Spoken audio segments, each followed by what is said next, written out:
আজকে তোমাদের একটা গল্প বলবো। গল্পটি নাম অহংকারী শিষ্য।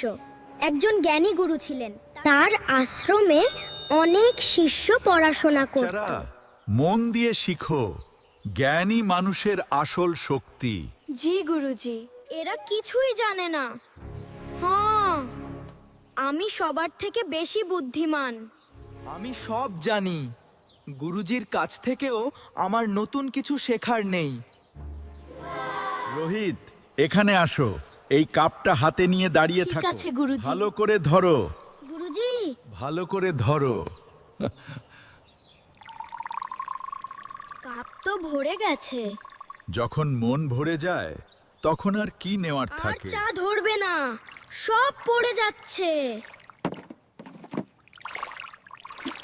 রোহিত, এই কাপটা যেমন ভরা, তেমনি তোমার মন অহংকারে ভরা।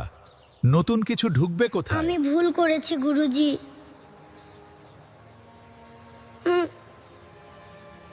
গুরুজি, আমাকে ক্ষমা করুন।